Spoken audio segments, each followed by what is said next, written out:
Tory Lanez is expected to be sentenced tomorrow for shooting hip-hop star Megan Thee Stallion in the feet. Now, prosecutors are seeking a 13-year prison sentence for the 31-year-old Canadian rapper. Meanwhile, Lanez's attorneys are asking the judge to put him on probation.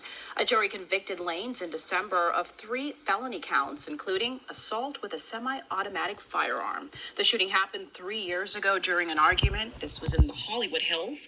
Lanez maintains his innocence, claiming he was completely robbed of a fair trial. Jackpot City is the home of all things casino. There's just one house rule.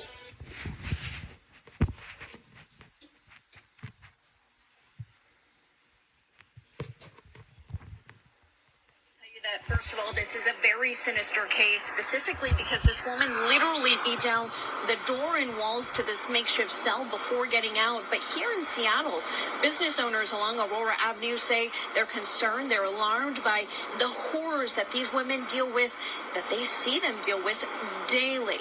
They fear that something like this isn't the first time it's happened.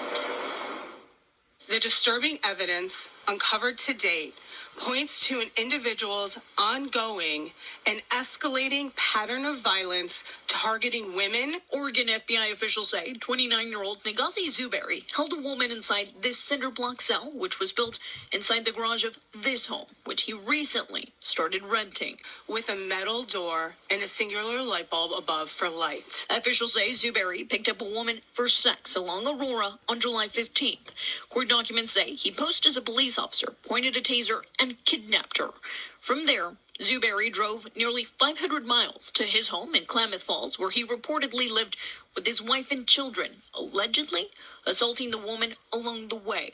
The woman was held inside these tight quarters for hours. According to the complaint, the woman fought for her life, beating the doors and the walls of the cell with bloodied hands. Business owners on Aurora, like Thad Thompson, have sounded the alarm regarding prostitution in the area. It's a 24-hour-a-day, 7-day-a-week existence. Thompson says he first noticed women walking up and down the street in 2018, but fears it's more than just sex workers. This prostitution has a trafficking aspect about it. These women are living a horrific lifestyle, if it can't even be called that.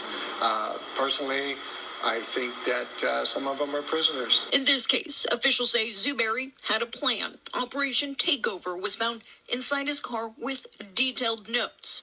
He searched for a woman who, quote, doesn't have a lot of people in her life. A second page showing how he'd dig 100 feet down, creating a space made of waterproof concrete and foam insulation. Neighbors spotted law enforcement carrying out a search warrant, but say there were never any indications of the horrors happening inside. Obviously, something was going on. And it was, we speculated along with everybody else we talked to, but didn't really know anything. Zuberi and his family fled the same day his victim escaped. He was arrested in Reno, Nevada after a brief standoff at a local Walmart and is awaiting extradition to Oregon. FBI officials applauding the woman's will to fight for his arrest.